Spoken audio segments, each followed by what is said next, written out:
ಪಿಂಡ ರಕ್ತ ಗಡ್ಡೆ ಇರುತ್ತಲ್ಲ ಆ ಥರ ಇರುವಾಗಲೇ ನಮ್ಮ ಅಮ್ಮನ ಹೊಟ್ಟೆದಲ್ಲಿ ನಾನು ಇರುವಾಗ ನನ್ನ ಹೆಸರು ಗೊತ್ತು, ನಾನು ದೊಡ್ಡಳಾದ್ಮೇಲೆ ಏನಾಗ್ತೀನಿ ಅನ್ನೋದು ಗೊತ್ತು, ಆಮೇಲೆ ಏನಾಗುತ್ತೆ ಅನ್ನೋದೆಲ್ಲ ದೇವ್ರಿಗೆ ಗೊತ್ತಿರುತ್ತಲ್ಲ. ಹಾಗೇನೆ ನಾವು ಪಿಂಡವಾಗಿರುವಾಗಲೇ ದೇವ್ರು ನಮ್ಮನ್ನ ನೋಡ್ಬಿಟ್ಟು ನೀನ್ ನನ್ನ ಮಗಳು, ನೀನ್ ನನ್ನ ಮಗ ಅಂತೇಳಿ ದೇವ್ರು ಕರ್ಕೊಂಡು ಬರ್ತಾರೆ.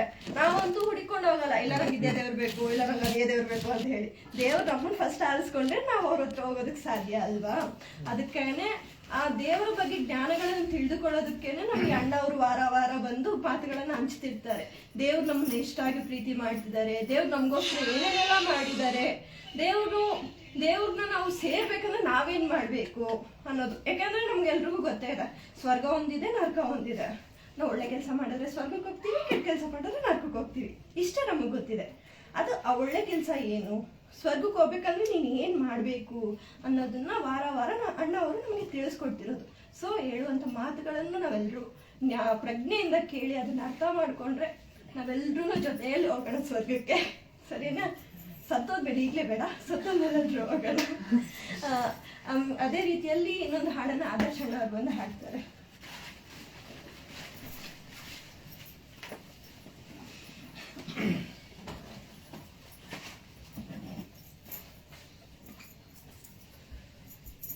ನನ್ನ ಮನವೇ ಯೆಹೋವನನ್ನೇ ಕೊಂಡಾಡುವ, ನನ್ನ ಮನವೇ ಯೆಹೋವನನ್ನೇ ಕೊಂಡಾಡುವ, ನನ್ನ ಸರ್ವೇಂದ್ರಿಯಗಳ ಪವಿತ್ರ ನಾಮವನ್ನೇ ಕೀರ್ತಿಸಲಿ, ನನ್ನ ಸರ್ವೇಂದ್ರಿಯಗಳ ಪವಿತ್ರ ನಾಮವನ್ನೇ ಕೀರ್ತಿಸಲಿ. ನನ್ನ ಮನವೇ ಯೆಹೋವನನ್ನೇ ಕೊಂಡಾಡುವ, ನಿನ್ನ ಎಲ್ಲ ಅಪರಾಧಗಳನ್ನು ದೇವರು ಕ್ಷಮಿಸಿರುವ, ನಿನ್ನ ಎಲ್ಲ ಅಪರಾಧಗಳನ್ನು ದೇವರು ಕ್ಷಮಿಸಿರುವ, ಸಮಸ್ತ ರೋಗವನ್ನೇ ವಾಸಿ ಮಾಡುವ ನನ್ನ ಶಕ್ತನು, ಸಮಸ್ತ ರೋಗವನ್ನೇ ವಾಸಿ ಮಾಡುವ ನನ್ನ ಶಕ್ತನು, ನನ್ನ ಮನವೇ ಕೊಂಡಾಡುವ, ಪ್ರೀತಿ ಕೃಪೆಗಳ ಕಿರೀಟದಿಂದ ನಿನ್ನನ್ನು ಶೃಂಗರಿಸುವ, ಪ್ರೀತಿ ಕೃಪೆಗಳ ಕಿರೀಟದಿಂದ ನಿನ್ನನ್ನು ಶೃಂಗರಿಸುವ, ಶ್ರೇಷ್ಠ ವರಗಳಿಂದ ನಿನ್ನಾಸೆ ಪೂರೈಸುವ, ಶ್ರೇಷ್ಠ ವರಗಳಿಂದ ನಿನ್ನಾಸೆ ಪೂರೈಸುವ, ನನ್ನ ಮನವೇ ಯೆಹೋವನನ್ನೇ ಕೊಂಡಾಡುವ, ಕೂಗಿ ಹೋದ ಎಲ್ಲರನ್ನು ನ್ಯಾಯವ ಸ್ಥಾಪಿಸುವ, ಕೂಗಿ ಹೋದ ಎಲ್ಲರನ್ನು ನ್ಯಾಯವ ಸ್ಥಾಪಿಸುವ, ದೀರ್ಘ ಶಾಂತಿ ಪೂರ್ಣ ಪ್ರೀತಿ ಕೊಡುವಾತ ನನ್ನ ಕರ್ತನು, ದೀರ್ಘ ಶಾಂತಿ ಪೂರ್ಣ ಪ್ರೀತಿ ಕೊಡುವಾತ ನನ್ನ ಕರ್ತನು, ನನ್ನ ಮನವೇ ಯೆಹೋವನನ್ನೇ ಕೊಂಡಾಡುವ, ನನ್ನ ಸರ್ವೇಂದ್ರಿಯಗಳ ಪವಿತ್ರ ನಾಮವನ್ನೇ ಕೀರ್ತಿಸಲಿ, ನನ್ನ ಸರ್ವೇಂದ್ರಿಯಗಳ ಪವಿತ್ರ ನಾಮವನ್ನೇ ಕೀರ್ತಿಸಲಿ, ನನ್ನ ಮನವೇ ಯೆಹೋವನನ್ನೇ ಕೊಂಡಾಡುವ.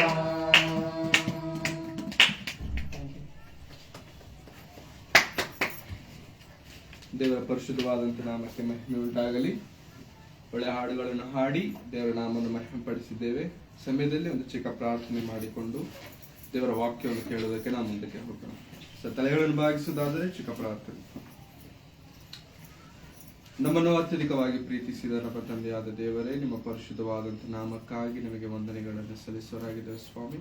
ಮುಂಜಾನೆ ವೇಳೆಯಿಂದ ಇದುವರೆಗೂ ನಮ್ಮನ್ನು ಕಾಪಾಡಿ ಸಾಯಂಕಾಲದ ವೇಳೆಯಲ್ಲಿ ನಿಮ್ಮ ಮುಂದೆ ಮತ್ತೊಂದು ಆವರ್ತಿ ಸಭೆಯಾಗಿ ಸೇರಿ ಬರುವಂತೆ ನಮಗೆ ನೀವು ಕೊಟ್ಟಿರುವಂತೆ ಈ ಭಾಗ್ಯಕ್ಕಾಗಿ ಅವಕಾಶಕ್ಕಾಗಿ ನಿಮಗೆ ವಂದನೆಗಳು ಸ್ವಾಮಿ. ವಾರವಿಡೀ ಕರ್ತನೆ ಇಲ್ಲಿರುವಂಥ ಜನರನ್ನು ನೀವು ಕಾಪಾಡಿ ಕರ್ತನೆ, ಮತ್ತೊಂದು ವಾರಕ್ಕೆ ಅವರನ್ನು ಬರಮಾಡಿ ನಿಮ್ಮ ಮಾತುಗಳನ್ನು ತಿಳಿಸುವ ಭಾಗ್ಯವನ್ನು ದಯಪಾಲಿಸಿದ್ದೀರಾ. ಅದಕ್ಕಾಗಿ ನಮಗೆ ವಂದನೆಗಳನ್ನು ಸಲ್ಲಿಸುತ್ತಾ ಈ ದಿನದಲ್ಲಿ ನಮಗೆ ಬೇಕಾಗಿರುವಂಥ ಮಾತುಗಳನ್ನು ನೀವು ನಮಗೆ ಬೋಧಿಸಬೇಕೆಂಬುದಾಗಿ ಕೇಳಿಕೊಳ್ಳುತ್ತಾ ಯೇಸು ಕ್ರಿಸ್ತರವರ ಪರಿಶುದ್ಧವಾದ ನಾಮದಲ್ಲಿ ಪ್ರಾರ್ಥಿಸಿ ಬೇಡಿ ಹೊಂದಿದ್ದೇನೆ ನಮ್ಮ ತಂದೆಯಾದ ದೇವರೇ, ಆಮೆನ್. ಮತ್ತೊಂದು ಆವೃತ್ತಿ ಸೇರಿ ಬಂದಂತ ನಿಮ್ಮೆಲ್ಲರಿಗೂ ಯೇಸು ಕ್ರಿಸ್ತನ ನಾಮದಲ್ಲಿ ವಂದನೆಗಳನ್ನು ಸಲ್ಲಿಸೋನಾಗಿದ್ದೇನೆ. ನಿಜವಾಗ್ಲೂ ಎಲ್ಲರೂ ಹೇಗಿದ್ದೀರಾ? ಒಂದು ವಾರ ದೇವರು ನಮ್ಮೆಲ್ಲರನ್ನು ಕಾಪಾಡಿದ್ದಾರೆ. ಮತ್ತೊಂದು ಭಾನುವಾರ, ಕಳೆದ ಭಾನುವಾರದಿಂದ ಈ ಭಾನುವಾರದವರೆಗೆ ನಾವು ಉಸಿರಿನಿಂದ ಇದ್ದೇವೆ ಅಂತಂದ್ರೆ ಅದು ದೇವರ ಮಹಾಕೃಪೆ. ಅದಕ್ಕಾಗಿ ಮೊದಲನೇದಾಗಿ ದೇವರಿಗೆ ಕೃತಜ್ಞತೆಗಳನ್ನು ಸಲ್ಲಿಸುತ್ತಾ ಈ ಸಮಯದಲ್ಲಿ ಒಂದು ವಿಶೇಷವಾದಂಥ ಸಂಗತಿಯನ್ನ ಒಂದು ಭಕ್ತನ ಜೀವನದ ಮೂಲಕವಾಗಿ ನಾವು ನೋಡಿಕೊಂಡು ಮುಂದಕ್ಕೆ ಹೋಗೋರಾಗಿರೋಣ. ನಾವೆಲ್ಲರೂ ಸಹ ಸತ್ಯವೇದದಲ್ಲಿರುವಂಥ ಒಂದು ಒಳ್ಳೆ ಮಾತನ್ನು ನೋಡಿಕೊಂಡು ನಾವು ಮುಂದಕ್ಕೆ ಹೋಗೋಣ. ಯೋಹಾನನು ಬರೆದಂತಹ ಸುವಾರ್ತೆ, ಯೋಹಾನನು ಬರೆದಂತಹ ಸುವಾರ್ತೆ 11ನೇ ಅಧ್ಯಾಯ. ಯೋಹಾನನು ಬರೆದ ಸುವಾರ್ತೆ 11ನೇ ಅಧ್ಯಾಯದ 40ನೇ ವಚನವನ್ನು ನಾವು ಓದೋಣ. ನೀನು ನಂಬಿದರೆ ಯೇಸು ಆಕೆಗೆ ನೀನು ನಂಬಿದರೆ ಯೇಸು ಆಕೆಗೆ ನೀನು ನಂಬಿದರೆ ದೇವರ ಮಹಿಮೆಯನ್ನು ಕಾಣುವೆ, ದೇವರ ಮಹಿಮೆಯನ್ನು ಕಾಣುವಿ ಎಂದು ನಾನು ನಿನಗೆ ಹೇಳಲಿಲ್ಲವೇ ಎಂದು ಉತ್ತರ ಕೊಟ್ಟರು. ಯೇಸು ಕ್ರಿಸ್ತರವರು ಒಂದು ಸ್ತ್ರೀಯೊಂದಿಗೆ ಹೇಳುತ್ತಿರುವಂತಹ ಮಾತೇನಂತಂದ್ರೆ, ನೀನು ನಂಬಿದರೆ ದೇವರ ಮಹಿಮೆಯನ್ನು ಕಾಣುವಿ. ನೀನು ನಂಬಿದರೆ ದೇವರ ಮಹಿಮೆಯನ್ನು ಕಾಣುವಿ. ದೇವರ ಮಹಿಮೆ ಅಂತಂದ್ರೆ ಏನೋ ಗೊತ್ತಾ ಪ್ರಿಯರೇ? ಅದು ಮನುಷ್ಯರಿಂದ ಆಗದೇ ಇರುವಂತದ್ದು, ಮನುಷ್ಯರು ಮಾಡುವುದಕ್ಕೆ ಆಗದೇ ಇರುವಂತದ್ದು, ಕೇವಲ ದೇವರು ಮಾತ್ರ ಮಾಡುವುದಕ್ಕೆ ಆಗುವಂತದ್ದೇ ದೇವರ ಮಹಿಮೆ. ಅದು ಮನುಷ್ಯರಿಂದ ಮಾಡ್ಲಿಕ್ಕೆ ಆಗಲ್ಲ. ಮನುಷ್ಯರಿಂದ ಮಾಡಕ್ಕೆ ಆಗದೆ ದೇವರಿಂದಾನೇ ಮಾಡ್ಲಿಕ್ಕೆ ಆಗಿದೆ ಅಂತ ಅಂದ್ಕೊಳ್ಳಿ, ಅದು ದೇವರ ಮಹಿಮೆ. ಏನಾಗಿರಬಹುದು? ಎಂತ ಕೆಲಸಗಳವು? ಎಂತ ಕೆಲಸಗಳು ಮನುಷ್ಯರಿಂದ ಆಗದೆ ದೇವರಿಂದ ಮಾತ್ರ ಆಗುವಂತ ಕೆಲಸಗಳೇನು? ಫಾರ್ ಎಕ್ಸಾಂಪಲ್, ಯಾರಾದ್ರೂ ಒಂದು ವ್ಯಕ್ತಿಗೆ ಡಾಕ್ಟರ್ಗಳು ಹೇಳ್ಬಿಟ್ಟಿದ್ದಾರೆ ಅಂತ ಅಂದ್ಕೊಳ್ಳಿ, ಇವರಿನ ಉಳಿಯಲ್ಲ, ಇವರಿನ ಪ್ರಾಣ ಬಿಡ್ತಾರೆ ಎಂಬುದಾಗಿ. ಫಾರ್ ಎಕ್ಸಾಂಪಲ್ ಆತರ ಹೇಳಿದ್ದಾರೆ ಅಂತ ಅಂದ್ಕೊಳ್ಳೋಣ. ಇವಾಗ ದೇವರ ಮೇಲೆ ನಮಗಿರುವಂತಹ ಭಕ್ತಿ, ದೇವರ ಮೇಲೆ ನಮಗಿರುವಂತಹ ನಂಬಿಕೆಯ ಮೂಲಕವಾಗಿ ಡಾಕ್ಟರ್ಗಳೇ ಹೇಳ್ಬಿಟ್ಟಿದ್ದಾರೆ ಇನ್ನು ಇವರು ಉಳಿತಾರೆ ಅನ್ನುವಂತ ಗ್ಯಾರಂಟಿ ಇಲ್ಲ ಎಂಬುದಾಗಿ. ಅವಾಗ ನಾವು ದೇವರನ್ನ ನಂಬಿ, ದೇವರೇ ನೀನು ಉಳಿಸಬೇಕು, ನೀನು ಕಾಪಾಡಬೇಕೆಂಬುದಾಗಿ ನಾವು ದೇವರನ್ನ ಕೇಳಿಕೊಂಡಾಗ ನಿಜವಾಗಲೂ ಆ ವ್ಯಕ್ತಿ ಆ ಪ್ರಾಣ ಬಿಡುವಂತ ಸ್ಥಿತಿಯಿಂದ ಉಳ್ಕೊಂಡಿದ್ದಾರೆ ಅಂತ ಅಂದ್ಕೊಳ್ಳಿ. ಅದೇನು ಗೊತ್ತಾ ಪ್ರಿಯರೇ? ದೇವರ ಮಹಿಮೆ. ಅದು ದೇವರ ಮಹಿಮೆಯಾಗಿದೆ. ಹಾಗಾಗಿ ದೇವರ ಮಹಿಮೆ ಅಂತಂದ್ರೆ ಅದು ಮನುಷ್ಯರು ಮಾಡುವುದಕ್ಕಾಗಲ್ಲ, ದೇವರು ಮಾತ್ರ ಮಾಡುವುದಕ್ಕೆ ಸಾಧ್ಯ. ಇದು ನಾವು ನೆನಪಿನಲ್ಲಿ ಇಟ್ಕೊಂಡು, ಇದು ನಾವು ಜ್ಞಾಪಕದಲ್ಲಿ ಇಟ್ಕೊಂಡು ಸಮುವೇಲನು ಬರೆದಂತಹ ಮೊದಲನೆಯ ಗ್ರಂಥ 17ನೇ ಅಧ್ಯಾಯಕ್ಕೆ ಹೋಗೋಣ. ಸಮುವೇಲನು ಬರೆದಂತಹ 1ನೇ ಗ್ರಂಥ 17ನೇ ಅಧ್ಯಾಯದ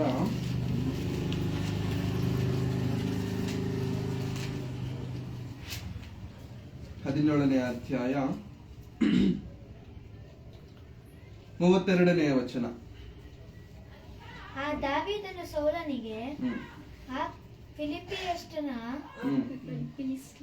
ಫಿಲಿಷ್ಟಿಯನ ನಿಮಿತ್ತವಾಗಿ ಯಾವನು ಎದೆಗಡಬಾರದು, ನಿನ್ನ ಸೇವಕನಾದ ನಾನು ಹೋಗಿ ಅವನೊಡನೆ ಯುದ್ಧ ಮಾಡುವೆನು ಅನ್ನಲು ಸೌಲನು ಅವನಿಗೆ, ನೀನು ಅವನೊಡನೆ ಕಾದಾಡಲಾರಿ, ನೀನು ಹುಡುಗನು, ಅವನಾದರೂ ಚಿಕ್ಕಂದಿನಿಂದಲೇ ಯುದ್ಧವೀರನು ಎಂದು ಹೇಳಿದನು. ಇಲ್ಲಿ ಒಂದು ಹುಡುಗ ಬರ್ತಿದ್ದಾನೆ ಪ್ರಿಯರೇ, ಒಂದು ಹುಡುಗ. ಆ ಹುಡುಗನ ಹೆಸರು ನೆನಪಿಟ್ಕೊಳ್ಳಿ, ದಾವೀದನು. ಈ ಹುಡುಗ ಯಾರ ಹತ್ರ ಹೋಗ್ತಿದ್ದಾನೆ ಅಂತಂದ್ರೆ ಸೌಲನು ಎನ್ನುವಂತ ಒಂದು ರಾಜನ ಹತ್ರ ಹೋಗ್ತಿದ್ದಾನೆ. ರಾಜನ ಹತ್ರ ಹೋಗಿ ಕೇಳ್ತಿದ್ದಾನೆ, ಸ್ವಾಮಿ ನಾನು ಯುದ್ಧಕ್ಕೆ ಹೋಗ್ತೇನೆ, ಯುದ್ಧಕ್ಕೆ ಹೋಗ್ಬಿಟ್ಟು ಆ ವ್ಯಕ್ತಿಯನ್ನ ಸೋಲಿಸಿ ಅವನ ಪ್ರಾಣವನ್ನ ತೆಗೆದು ಬರ್ತೇನೆ ಎಂಬುದಾಗಿ ಒಂದು ಹುಡುಗ ಹೋಗಿ ಕೇಳ್ತಿದ್ದಾನೆ. ಯಾಕೆಂತಂದ್ರೆ ಈ ರಾಜನ ಮೇಲೆ, ಈ ದೇಶದ ಮೇಲೆ ಯುದ್ಧಕ್ಕೆ ಬಂದಿದ್ದಾರೆ ಜನರು, ಶತ್ರುಗಳು. ಹೌದಾ? ಕೇಳಿದಿರಲ್ಲ, ಒಂದು ಕಾಲದಲ್ಲಿ ರಾಜರಿದ್ರು, ರಾಜರುಗಳ ಮೇಲೆ ಯುದ್ಧಗಳು ನಡೀತಿದ್ವು, ಶತ್ರುಗಳೆಲ್ಲ ಬಂದು ಯುದ್ಧ ಮಾಡ್ತಿದ್ರು ಅಂತ. ಇವತ್ತಿಗೂ ನಡೀತಿದೆಯಲ್ಲ ಪ್ರಿಯರೇ, ಇವತ್ತಿಗೂ ಯುದ್ಧಗಳು ನಡೀತಿದೆ. ನಮಗೆ ದೂರವಾಗಿರುವಂತ ಒಂದು ದೇಶ ಇದೆ, ರಷ್ಯಾ ಅಂತ. ದೊಡ್ಡ ದೇಶ, ಅದು ದೊಡ್ಡ ದೇಶ, ಬಲವುಳ್ಳ ದೇಶ ರಷ್ಯಾ. ಉಕ್ರೇನ್ ಅಂತ ಇನ್ನೊಂದು ದೇಶ ಇದೆ, ಚಿಕ್ಕದು. ಸುಮಾರು 1.5-2 ವರ್ಷ ಆಗ್ತಿದೆ, ಇನ್ನೂ ಅವರ ಮಧ್ಯದಲ್ಲಿ ಯುದ್ಧಗಳು ನಡೀತಾನೆ ಇದಾವೆ. ಬಾಂಬ್ಗಳು ಹಾಕೊಳ್ತಿದ್ದಾರೆ, ಜನಗಳು ಸಾಯ್ತಿದ್ದಾರೆ, ಈ ತರ ಯುದ್ಧ ನಡೀತಾನೆ ಇದೆ. ಅಂದ್ರೆ ಯುದ್ಧ ಅನ್ನುವಂಥದ್ದು ನಡೀತಾನೆ ಇರುತ್ತೆ ಪ್ರಿಯರೇ. ಅದು ರಾಜರ ಕಾಲವಾಗಿರಬಹುದು, ಇವತ್ತಾಗಿರಬಹುದು, ಯುದ್ಧ ಅನ್ನುವಂಥದ್ದು ನಡೀತಿರುತ್ತೆ. ಆದ್ರೆ ಈ ಸಮಯದಲ್ಲೂ ಕೂಡ ಒಂದು ಯುದ್ಧ ನಡೀತಿದೆ ಪ್ರಿಯರೇ. ಆ ಯುದ್ಧದಲ್ಲಿ ಒಂದು ಕಂಡೀಷನ್ ಹೇಳಿದಾನೆ, ಏನಂತಂದ್ರೆ ಶತ್ರುಗಳ ಕಡೆಯಿಂದ ಇರುವಂತ ಒಂದು ವ್ಯಕ್ತಿ ಬಂದು ಹೇಳ್ತಾನೆ, ನಾನೊಬ್ಬನೇ ನನ್ನ ಕಡೆಯಿಂದ ಬರ್ತೇನೆ, ನನ್ನ ದೇಶದ ಪರವಾಗಿ ನಾನೊಬ್ಬನೇ ಬರ್ತೇನೆ. ನನ್ನೊಬ್ಬನ ನೀವು ಸೋಲಿಸಿದ್ರಿ ಅಂತಂದ್ರೆ ನಾವು ಯುದ್ಧಕ್ಕೆ ಬರಲ್ಲ, ಮತ್ತೆ ರಿಟರ್ನ್ ಹೋಗ್ಬಿಡ್ತೇವೆ. ನಿಮ್ಮ ಮೇಲೆ ನನ್ನೊಬ್ಬನ ನೀವು ಸೋಲಿಸ್ಬೇಕಷ್ಟೇ. ನನ್ನೊಬ್ಬನ ನಿಮ್ಮ ದೇಶದಿಂದ ಯಾರಾದ್ರೂ ಒಬ್ಬನ ಕಳಿಸಿ, ನಾನೊಬ್ಬನೇ ಬರ್ತೇನೆ, ನಿಮ್ಮ ದೇಶದಿಂದ ಒಬ್ಬರನ್ನ ಕಳಿಸಿ, ನಾವಿಬ್ರು ಹೊಡೆದಾಡ್ಕತೀವಿ. ನಮ್ಮಲ್ಲಿ ಯಾರು ಗೆದ್ರೆ, ಯಾರು ಸೋತೋದ್ರೆ ಅವ್ರ ಮನೆಗೆ ಹೊಡ್ಬೇಕು, ನಾವು ಹೋಗ್ಬಿಡ್ತೇವೆ. ನಾನು ಸೋತೋದ್ರೆ ನನ್ನ ಮನೆಗೆ ಹೋಗ್ತೇನೆ ಅಂತ ಹೇಳ್ತೇನೆ. ಅವಾಗ ಈ ಮಾತು ಕೇಳಿರುವಂತ ಒಂದು ಹುಡುಗ ಬಂದು ಹೇಳ್ತಿದ್ದಾನೆ ರಾಜನ ಹತ್ರ, ನಾನು ಹೋಗ್ತೇನೆ ಯುದ್ಧಕ್ಕೆ ಅಂತ. ನಾನು ಹೋಗ್ತೇನೆ ಯುದ್ಧ ಮಾಡಕ್ಕೆ. ಯಾರ ಜೊತೆಗೆ ಅಂತಂದ್ರೆ ಗೊಲಿಯಾತನ ಜೊತೆಗೆ. ಗೊಲಿಯಾತನ ಎಂತವನ ಅಂತಂದ್ರೆ ಚಿಕ್ಕ ವಯಸ್ಸಿನಿಂದ ಯುದ್ಧವನ್ನ ಕಳೆದುಕೊಂಡಿರುವಂತವನು, ಚಿಕ್ಕ ವಯಸ್ಸಿನಿಂದಲೇ ಯುದ್ಧ ಕಲ್ತಿರೋನು. ದಾವೀದನಿಗೇನು ಗೊತ್ತಿಲ್ಲ ಯುದ್ಧದ ಬಗ್ಗೆ. ಅವಾಗ ಆ ರಾಜನ್ ಹೇಳ್ತಾನೆ, ನೀನ್ ಇನ್ನೂ ಹುಡುಗ ಕಣಪ್ಪ. ಸೌಲನ್ ಹೇಳ್ತಾನೆ, ನೀನು ಅವನೊಡನೆ ಕಾದಾಡಲಾರಿ, ನೀನು ಇನ್ನೂ ಹುಡುಗನು, ಅವನಾದರೋ ಚಿಕ್ಕಂದಿನಿಂದಲೇ ಯುದ್ಧ ವೀರನು ಎಂದು ಹೇಳಿದನು.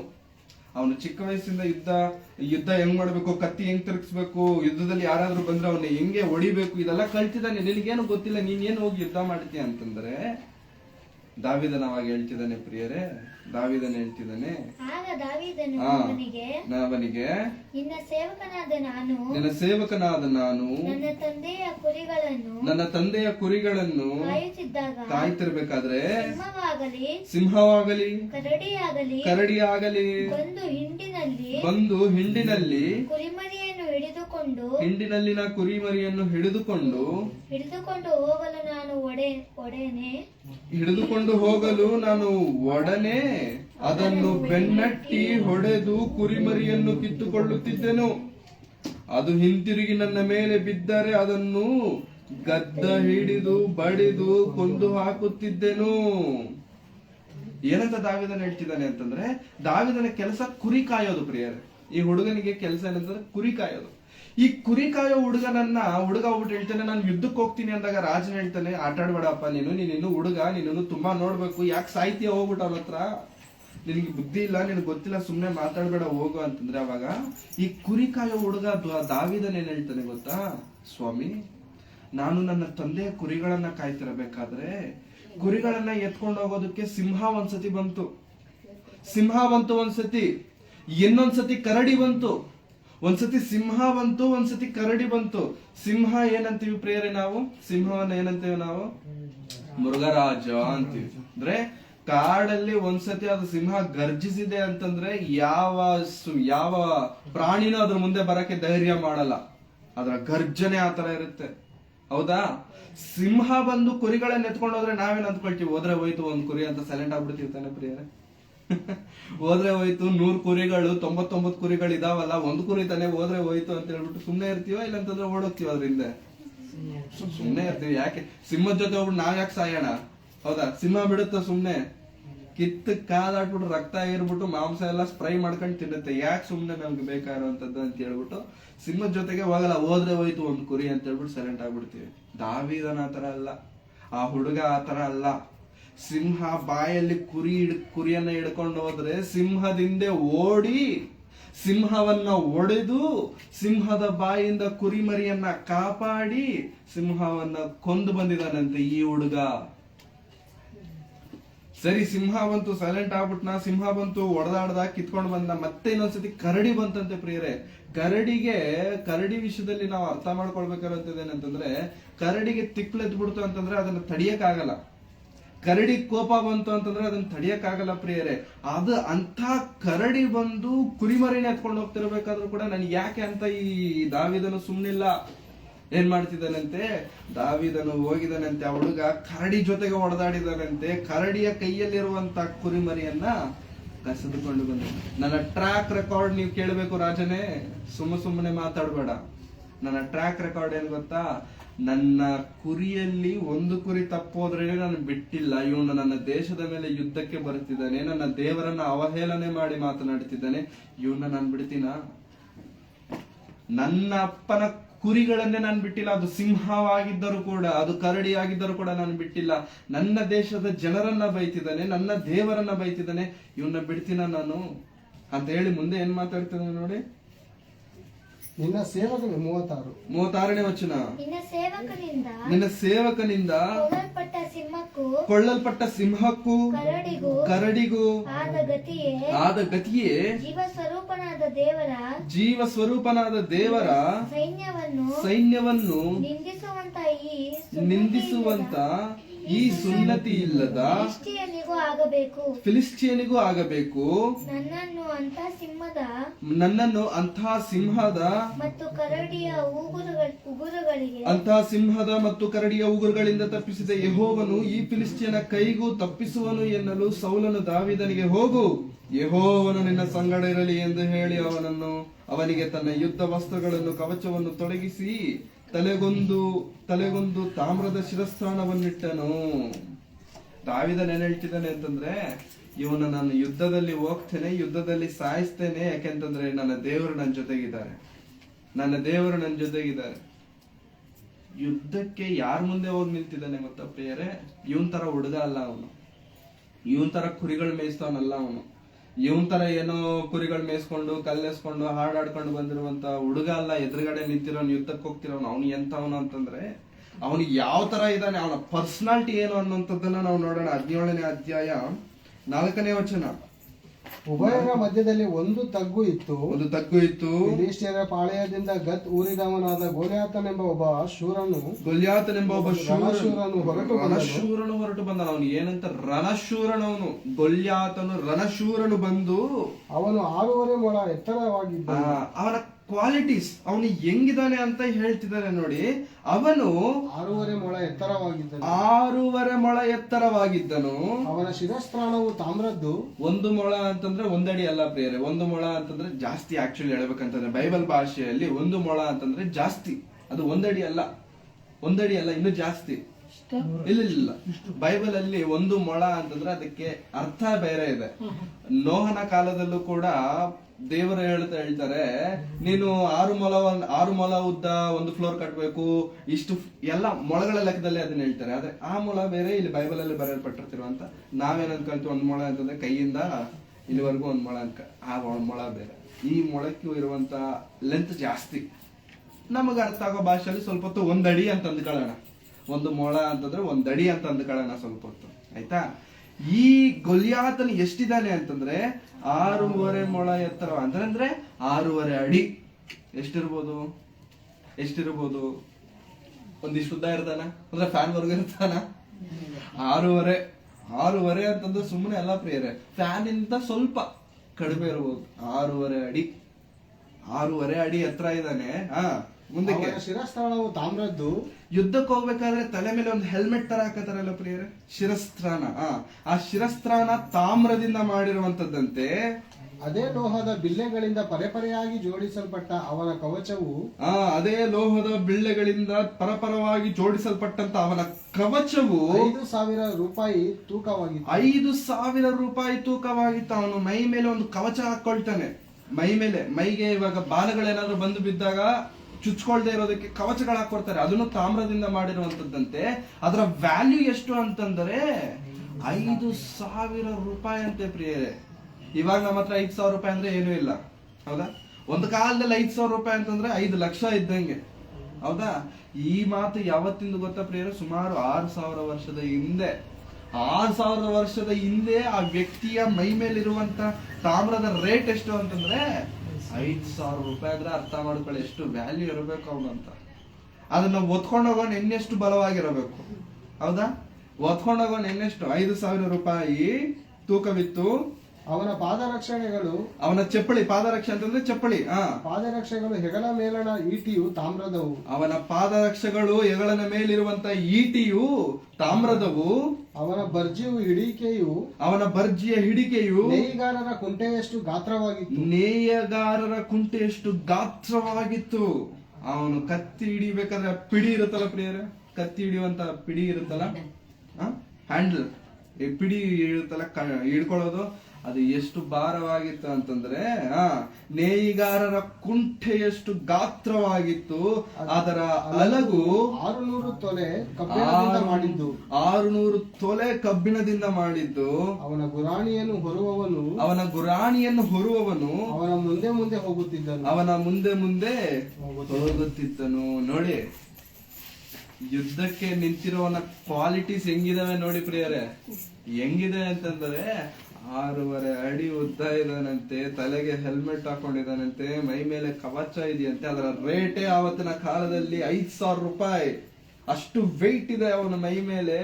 ಅವನ ಪಿಡಿ ದೊಡ್ಡದಾಗಿದೆ, ಅವನ ಕತ್ತಿ ದೊಡ್ಡದಾಗಿದೆ. ಅದನ್ನ ಹೊತ್ಕೊಂಡು ಹೋಗೋದಕ್ಕೆ ಜನರಿದಾರಂತೆ, ಅವನ ಕತ್ತಿ ಹೊತ್ಕೊಂಡು ಹೋಗೋದಕ್ಕೆ. ಅಂದ್ರೆ ಎಷ್ಟು ವೆಯ್ಟ್ ಇರಬೇಕು. ನಮ್ಮ ಈ ಒಂದು ಶಿವಾಜಿ ಗೊತ್ತಲ್ಲ ಪ್ರಿಯರೇ, ಚಕ್ರವರ್ತಿ ಏನದು, ಚಕ್ರವರ್ತಿ ಶಿವಾಜಿ. ನಮ್ಮ ದೇಶದಲ್ಲಿ ಅವರು ರಾಜ. ಒಂದು ಟೈಮ್ ಅಲ್ಲಿ ಕರ್ಕೊಂಡು ಹೋಗ್ತಿದ್ದಾನೆ ಅಂತಂದ್ರೆ ಶಿವಾಜಿ ಹೆಂಗಿರ್ಬೇಕು, ಶಿವಾಜಿ ಬಾಡಿ ಹೆಂಗಿರಬೇಕು, ಶಿವಾಜಿ ಮಸಲ್ಸ್ ಹೆಂಗಿರಬೇಕು ಪ್ರಿಯರೇ. ನೋಡಿ, ನಾವ್ 25 kg ಮೂಟೆ ಹೊತ್ಕೊಂಡು ಹೋಗ್ತಿದ್ದೇವೆ ಅಂತಂದ್ ಕಡೆ, ಅದಕ್ಕೆ ಅಲ್ಲಿ ಆಡ್ತಿರ್ತೇವೆ ಹಿಂದಕ್ಕೆ ಮುಂದಕ್ಕೆ 25 kg ಅಕ್ಕಿ ಮೂಟೆ ಹೊತ್ಕೊಂಡು ಹೋಗ್ಬೇಕು ಅಂತಂದ್ರೆ, ಇಲ್ಲಿಂದ ಅಲ್ಲಿಗೆ ಹೋಗ್ಬೇಕಂತಂದ್ರೆ ಅಲ್ಲಾಡ್ಕೊಂಡು ಎಗರಾಡ್ಕೊಂಡು ಹೊತ್ಕೊಂಡು ಹೋಗ್ತೇವೆ.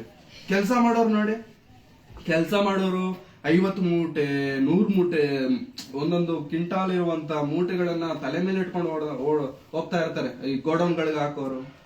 ಅವ್ರ ಬಾಡಿ ನೋಡಿ, ನಮ್ ಬಾಡಿ ನೋಡಿ ಹೆಂಗಿರುತ್ತೆ. ನಮ್ ಬಾಡಿ ಮೆತ್ತಗಿರುತ್ತೆ, ಸ್ಪಾಂಜ್ ಇದ್ದಂಗೆ. ಅವ್ರ ಬಾಡಿ ಮುಟ್ ನೋಡಿ, ಕಲ್ಲಿದ್ದಂಗೆ ಇರುತ್ತೆ. ಹೌದಾ? ಬಂಡೆ ಕಲ್ಲಿದ್ದಂಗಿರುತ್ತೆ, ಗಟ್ಟಿ ಇರುತ್ತೆ, ಕಬ್ಬನ ಇದ್ದಂಗೆ. ಹೌದಾ? ಅವ್ರ ಬಾಡಿಗೂ ನಮ್ ಬಾಡಿಗೂ ವ್ಯತ್ಯಾಸ ಇದೆ. ನಮ್ ಹಿಂದೆ ಇರುವಂತ ತಾತರ್ ನೋಡಿ ಇನ್ನೂ ನಮ್ ತರನೇ ಇರ್ತಾರೆ. ನಾವು ಈಗ್ಲೇ ಕೆಮ್ಮು ಬಂದ್ರೆ ಮಲಗ್ತೇವೆ, ಜ್ವರ ಬಂದ್ರೆ ಮಲಗ್ತೇವೆ. ಅವ್ರ ಕೆಮ್ಮು ಬಂದ್ರು ಮಲಗಲ್ಲ, ಜ್ವರ ಬಂದ್ರು ಮಲಗಲ್ಲ, ಬೆಳಗ್ಗೆ ಗೆದ್ಬಿಟ್ಟು ಕೆಲ್ಸಕ್ಕೆ ಹೋಯ್ತಾರೆ. ಅವ್ರ ಬಾಡಿನೇ ಬೇರೆ, ನಮ್ ಬಾಡಿನೇ ಬೇರೆ. ಶಿವಾಜಿ ಹಿಡ್ಕೊಳ್ಳುವಂತ ಕತ್ತಿನೇ 2-3 ಹಿಡ್ಕೊಳ್ಳೋಷ್ಟು ವೆಯ್ಟ್ ಇದೆ ಅಂತಂದ್ರೆ, ಆ ಒಂದು ಕತ್ತಿ ಹಿಡ್ಕೊಳ್ಳುವಂತ ಆ ಒಂದು ಕೈ ಎಷ್ಟಾಗಿರ್ಬೇಕು ಅರ್ಥ ಮಾಡ್ಕೊಳ್ಳಿ. ಹೌದಾ? ಇವಾಗ ಗೊಲ್ಯಾತನು ಶಿವಾಜಿಗಿಂತ ಪವರ್ಫುಲ್. ಗೊಲ್ಯಾತನ ಕತ್ತಿ 2-3 ಗುರಾಣಿಗಳನ್ನ ಇಟ್ಕೊಂಡಿದ್ದಾನಂತೆ. ಗುರಾಣಿಗಳನ್ನ ಇಟ್ಕೊಂಡು ಅವ್ರು ಹೊತ್ಕೊಂಡು ಬರ್ತಿದ್ದಾನಂತೆ. ಅಂದ್ರೆ ಎಷ್ಟು ದೊಡ್ಡ ಆಕಾರಕ್ಕೆ ಅವನು ಕತ್ತಿ ಹಿಡ್ಕೊಂಡು ನಿಂತ್ಕೊಂಡ್ರೆ ಅವ್ನು ನೋಡಿದ್ರೇನೆ ಭಯ ಆಗ್ಬಿಡ್ಬೇಕು. ಹಂಗಿದಾನೆ ಅವನ ಆಕಾರ, ಹಂಗಿದೆ ಅವನ ಪರ್ಸನಾಲಿಟಿ. ಅವನನ್ನ ನೋಡಿದ್ರೆ ಯಾರು ಧೈರ್ಯ ಮಾಡಿ ಮುಂದಕ್ಕೆ ಹೋಗಕ್ ಆಗ್ತಿಲ್ಲ. ನಾವು ಯುದ್ಧ ಮಾಡ್ಬಿಟ್ಟು ಗೆದ್ದು ಬರ್ತೇವೆ ಅನ್ನೋ ಧೈರ್ಯ ಇಲ್ಲ.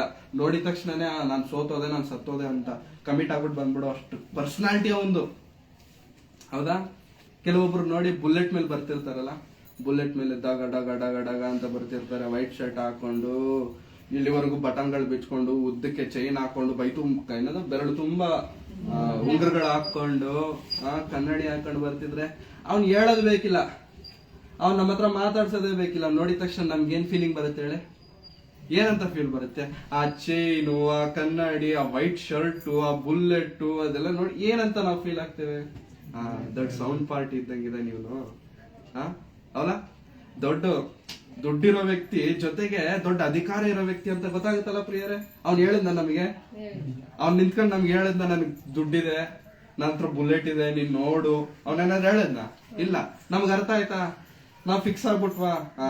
ಅವನ್ 5-6 ಸತಿ ನಮ್ ಮುಂದೆ ಅಡ್ಡಾಡ್ತಿದ್ದಾನೆ ಅಂತ ಅಂದ್ಕೊಂಡಿದ್ದೆ. ರೋಡಲ್ಲಿ 5-6 ಸತಿ ಇಲ್ಲಿ ಅಡ್ಡಾಡ್ತಿದ್ದಾನೆ ಅಂತ ಅಂದ್ಕೊಳ್ಳಿ. ಈ ಊರಿಗೆ ದೊಡ್ಡ ಸರ್ಪಂಚ್ ಇದ್ದಂಗಿದಾನಪ್ಪ ಇವನು. ಫಿಕ್ಸ್ ಆಗ್ತೀವ?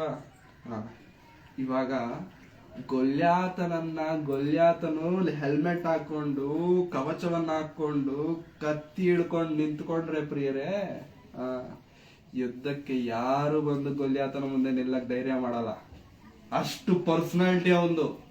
ಇವಾಗ ಈ ಕುರಿ ಮೇಸನ್ ಬಂದಿದ್ದಾನೆ, ಏನಂತ ಕುರಿ ಮೇಸನ್ ಬಂದ್ ಹೇಳ್ತಿದ್ದಾನೆ, ಏನಂತ ಹೇಳ್ತಿದ್ದಾನೆ, ನಾನ್ ಹೋಯ್ತೇನೆ ಯುದ್ಧಕ್ಕೆ, ನಾನ್ ಮಾಡ್ತೇನೆ ಯುದ್ಧ ಅವನ ಜೊತೆಗೆ.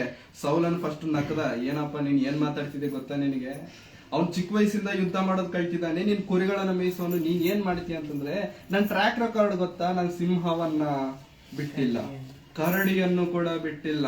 ಅವರಿಗೆ ಆ ಎರಡಕ್ಕಾಗಿರುವಂತ ಗತಿನೇ ಇವನ್ಗೂ ಆಗತ್ತೆ. ಎಷ್ಟು ಹಠ ಮಾಡ್ದ ದಾವಿದನು ಅಂತಂದ್ರೆ, ಹೋಗೋವರೆಗೂ ಬಿಡ್ಲಿಲ್ಲ, ಯುದ್ಧಕ್ಕೆ ಹೋಗೋವರೆಗೂ ಬಿಡ್ಲಿಲ್ಲ. ಏನಾಯ್ತು ಯುದ್ಧಕ್ಕೆ ಹೋದ ಮೇಲೆ ಏನಾಯ್ತು ಅಂತಂದ್ರೆ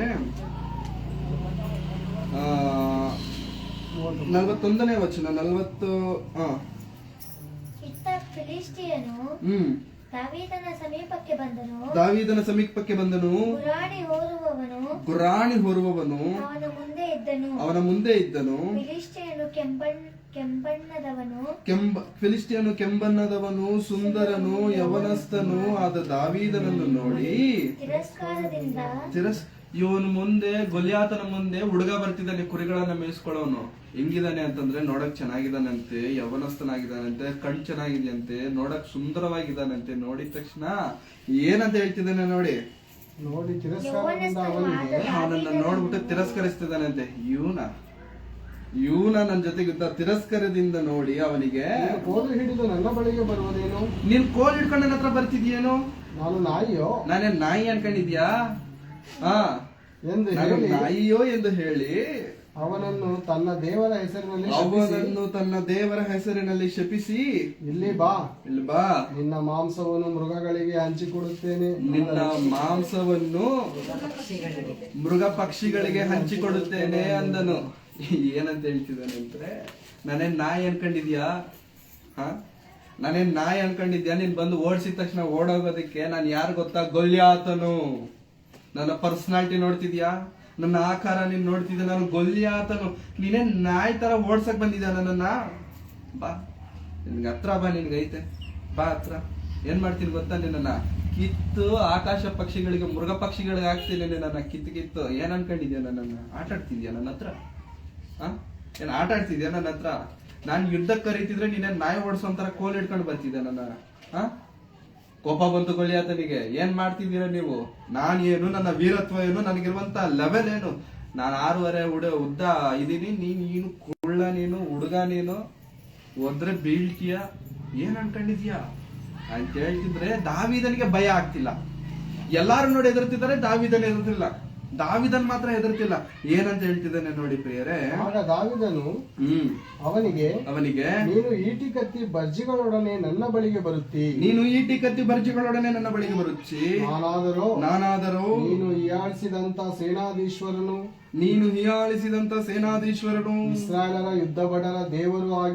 ಇಸ್ರಾಯೇಲ್ಯರ ಯುದ್ಧಭಟರ ದೇವರು ಆಗಿರುವ ಯೆಹೋವನ ನಾಮದೊಡನೆ ನಿನ್ನ ಬಳಿಗೆ ಬರುತ್ತೇನೆ. ಆತನು ಈ ಹೊತ್ತು ನಿನ್ನನ್ನು ನನ್ನ ಕೈಗೆ ಒಪ್ಪಿಸಿಕೊಡುವನು. ನಾನು ನಿನ್ನನ್ನು ಕೊಂದು ನಿನ್ನ ತಲೆಯನ್ನು ಹಿಡಿದುಕೊಂಡು ಫಿಲಿಸ್ಟಿಯ ಸೈನ್ಯದ ಶವಗಳನ್ನು ಮೃಗ ಪಕ್ಷಿಗಳಿಗೆ ಹಂಚಿಕೊಡುವೆನು.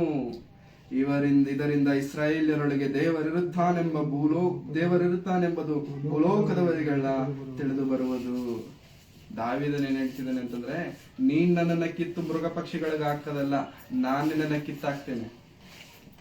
ನಾನ್ ನಿನ್ನ ಕೊಂದಿ ನಿನ್ನ ತಲೆ ಹಿಡ್ಕೊಂಡು ಹೋಗಿಲ್ಲ ಅಂತಂದ್ರೆ ನನ್ನ ಹೆಸರು ದಾವೀದನೇ ಅಲ್ಲ. ನಾನ್ ನಿನ್ನ ಕೊಂದಿ ಹಿಡ್ಕೊಂಡು ಹೋಗಿಲ್ಲ ಅಂತಂದ್ರೆ ನನ್ನ ಹೆಸರು ನಾನು ಚೇಂಜ್ ಮಾಡ್ಕೊಂಡು, ತುಂಬಾ ಸತಿ ನಾವಂತೀವಲ್ಲ ನಾನ್ ನಿನಗೆ ಈ ತರ ಮಾಡಿಲ್ಲ ಅಂತಂದ್ರೆ ನಾನು ಹೆಸರು ಚೇಂಜ್ ಮಾಡ್ಕತೇನೆ. ನನ್ನ ಹೆಸರು ಹಿಂದೆಯಿಂದ ಮುಂದಕ್ಕೆ ಹಾಕತೇನೆ, ಮುಂದೆಯಿಂದ ಹಿಂದಕ್ಕೆ ಹಾಕತೇನೆ. ಚಾಲೆಂಜ್ಗಳು ಮಾಡ್ತೀವಲ್ಲ, ದಾವೀದನ ಅದೇ ಚಾಲೆಂಜ್ ಮಾಡ್ತಿದ್ದಾನೆ ಗೊಲ್ಯಾತನಿಗೆ.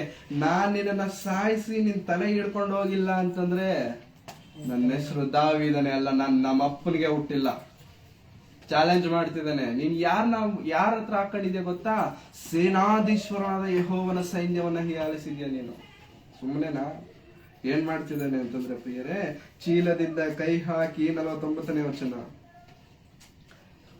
ಕೈಯನ್ನು ಚೀಲದಲ್ಲಿ ಹಾಕಿ ಹ್ಮ್ ಒಂದು ಕಲ್ಲನ್ನು ತೆಗೆದು ಒಂದು ಕಲ್ಲನ್ನು ತೆಗೆದು ಅವನ ಹಣೆಗೆ ಗುರಿಯಿಟ್ಟು ಅವನ ಹಣೆಗೆ ಗುರಿಯಿಟ್ಟು ಕವಣೆಯನ್ನು ಬೀಸಿ ಹೊಡೆಯಲು ಕವನೆಯನ್ನು ಬೀಸಿ ಹೊಡೆಯಲು ಕಲ್ಲು ಅವನ ಹಣೆಯೊಳಗೆ ಹೊಕ್ಕಿತು. ಕಲ್ಲು ಅವನ ಹಣೆಯೊಳಗೆ ಹೊಕ್ಕಿತು. ಅವನು ಬರಲು ಬಿದ್ದನು. ಅವನು ಬೋರಲ ಬಿದ್ದನು.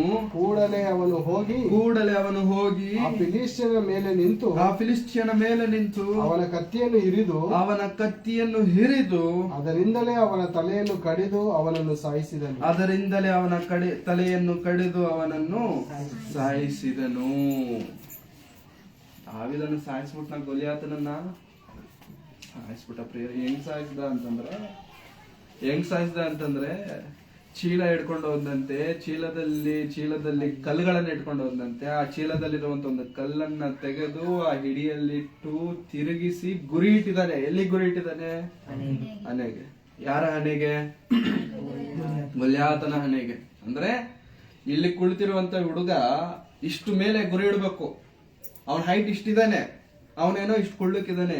ಗುರಿ ಇಟ್ಟು ಬೀಸಿದ ತಕ್ಷಣ ಆ ಹೆಲ್ಮೆಟ್ ಏನಾದ್ರೂ ಹಾಕಿದನಲ್ಲ ಪ್ರಿಯರೇ, ಆ ಸಂದಿಗೆ ಹೋಗ್ಬಿಟ್ಟು ಅವನ ಹಣೆಗೆ ಕರೆಕ್ಟ್ ಆಗಿ ಬಿದ್ದಿದ ತಕ್ಷಣ 6.5 ಅಡಿ ಉದ್ದ ಇರುವಂತ ಯಾರೋ ಗೊಲ್ಯಾತನು, ಭಾರಿ ಮನುಷ್ಯ, ಕವಚವನ್ನ ಹಾಕೊಂಡಿರುವಂತವನು ಇದ್ದಕ್ಕಿದ್ದಂಗೆ ಬಿದ್ಬಿಡ. ತಲೆ ಮೇಲೆ ಬಿದ್ದಿದ ತಕ್ಷಣ ನಾವು ಬಿದ್ದು ಬಿಡ್ತೀವಲ್ಲ ಪ್ರಿಯರೇ, ಅವನು ಮನುಷ್ಯನೇ ತಾನೆ. ತಲೆಗೆ ಬಿದ್ದಿದ ತಕ್ಷಣ ಬಿದ್ದನಂತೆ. ಇಮ್ಮಿಡಿಯೇಟ್ ಆಗಿ ದಾವೀದನು ಓಡೋಗಿ ಗೊಲ್ಯಾತನ ಕತ್ತಿನೇ ಎತ್ಕೊಂಡು ಬರ್ತಿದ್ದಾನೆ.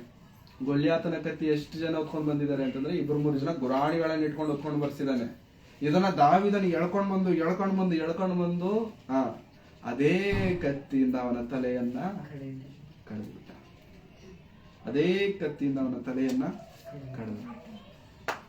ಕಡಿದಿದ ತಕ್ಷಣ ಫಿಲಿಸ್ಟಿಯನ್ಗೆ ಭಯ ಆಯ್ತು, ಶತ್ರುಗಳಿಗೆ ಭಯ ಆಯ್ತು. ಏನ್ ಈ ಹುಡುಗ ಬಂದು ಸಾಯಿಸ್ಬಿಟ್ನಾ?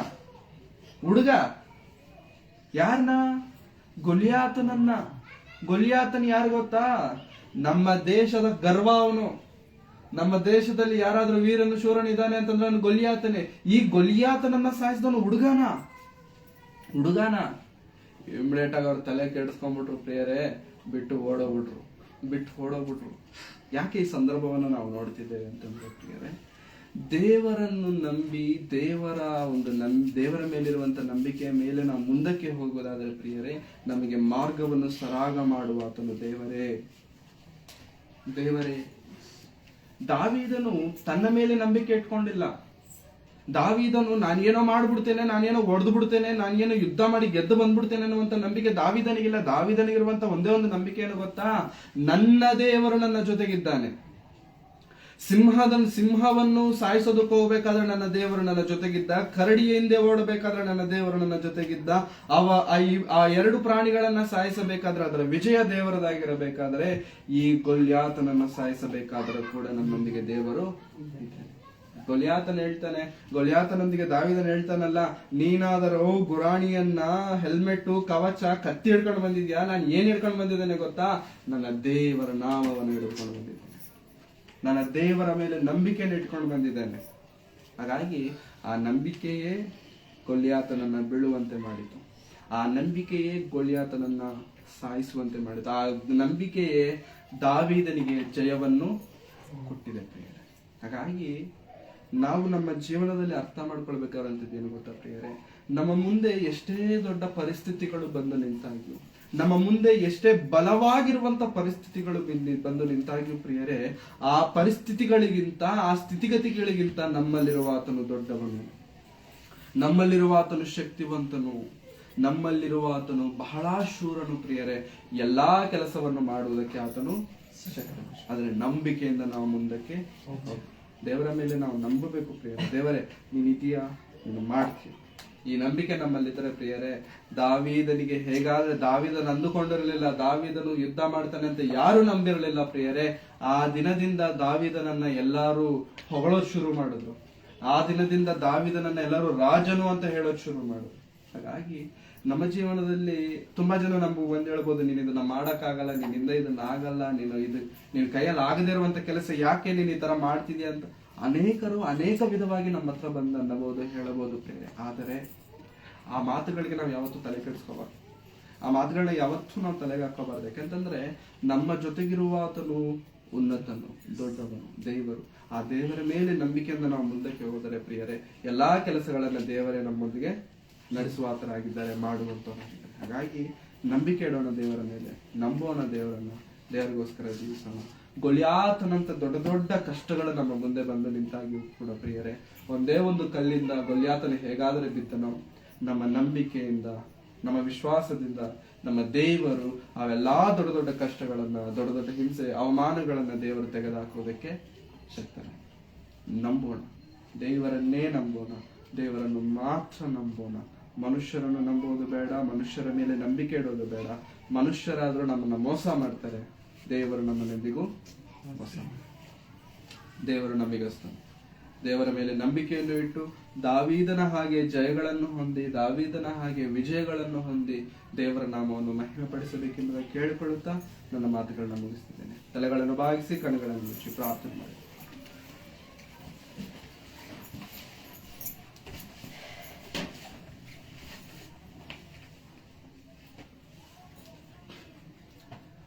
ನಮ್ಮನ್ನು ಅತ್ಯಧಿಕವಾಗಿ ಪ್ರೀತಿಸಿದ ನಮ್ಮ ತಂದೆಯಾದ ದೇವರೇ, ನಿಮ್ಮ ಪರಿಶುದ್ಧವಾದಂಥ ನಾಮಕ್ಕಾಗಿ ನಿಮಗೆ ವಂದನೆಗಳನ್ನು ಸಲ್ಲಿಸುವರಾಗಿದೆ ಸ್ವಾಮಿ.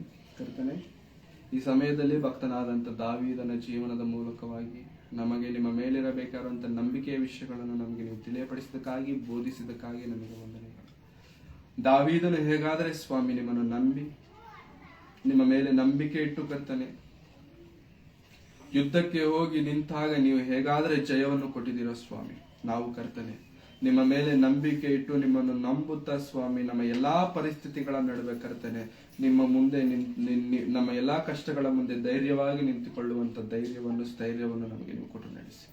ನಿಮ್ಮ ಆಲೋಚನೆಗಳು, ನಿಮ್ಮ ಸಂಕಲ್ಪಗಳಿಗೆ ತಕ್ಕಂತೆ ನಮ್ಮನ್ನು ನೀವು ನಡೆಸಬೇಕೆಂಬುದಾಗಿ ಬೇಡಿಕೊಳ್ಳುತ್ತಾ, ಇಲ್ಲಿ ಸೇರಿ ಬಂದಿರುವಂತೆ ಎಲ್ಲಾ ನಿನ್ನ ಮಕ್ಕಳನ್ನು ನಿಮ್ಮ ಕರಗಳಿಗೆ ಒಪ್ಪಿಸಿಕೊಡುತ್ತಿದ್ದೇನೆ. ಬಲಪಡಿಸಿ, ಕೃಪೆ ತೋರಿಸಿ. ಅವರಿಗಿಲ್ಲಿರುವಂತಹ ಆಸಕ್ತಿಯನ್ನು, ಯಾವ ಉದ್ದೇಶಕ್ಕಾದರೆ ನಿಮ್ಮ ಸನ್ನಿಧಾನದಲ್ಲಿ ಬಂದು ಕುಳಿತಿದ್ದಾರೋ, ಯಾವ ಆಲೋಚನೆಗಳಿಂದ ನಿಮ್ಮ ಸಮ್ಮುಖದಲ್ಲಿ ಬಂದು ಕುಳಿತಿದ್ದಾರೋ ಸ್ವಾಮಿ, ಆ ಉದ್ದೇಶಗಳನ್ನು ನೆರವೇರಿಸಿ, ಆ ಸಂಕಲ್ಪಗಳನ್ನು ಪೂರೈಸಿ ನಿಮಗೋಸ್ಕರ ಜೀವಿಸುವಂತರಾಗಿರುವಂತೆ ಸಹಾಯ ಮಾಡಿ. ನಿಮ್ಮಲ್ಲಿರುವಂತಹ ಪ್ರೀತಿ ಅವರು ಅರ್ಥ ಮಾಡಿಕೊಳ್ಳುವಂತೆ ನೀವು ಕೃಪೆ ತೋರಿಸುತ್ತೀರಾ ಅಂತ ನಾನು ನಂಬುತ್ತಾ, ನಮ್ಮನ್ನು ನಾವು ನಿಮ್ಮ ಕರಗಳಿಗೆ ಒಪ್ಪಿಸಿಕೊಳ್ಳುತ್ತಾ, ಸೇರಿ ಬಂದಿರುವಂತ ಎಲ್ಲರನ್ನೂ ನಿಮ್ಮ ಹಸ್ತಗಳಿಗೆ ಸಮರ್ಪಿಸಿಕೊಳ್ಳುತ್ತಾ, ಯೇಸು ಕ್ರಿಸ್ತರವರ ಪರಿಶುದ್ಧವಾದಂಥ ನಾಮದಲ್ಲಿ ಪ್ರಾರ್ಥಿಸಿ ಬೇಡಿ ಹೊಂದಿದ್ದೇನೆ ನನ್ನ ತಂದೆಯಾದ ದೇವರೇ. Thank you very much. ಎಲ್ಲರಿಗೂ ವಂದನೆಗಳು.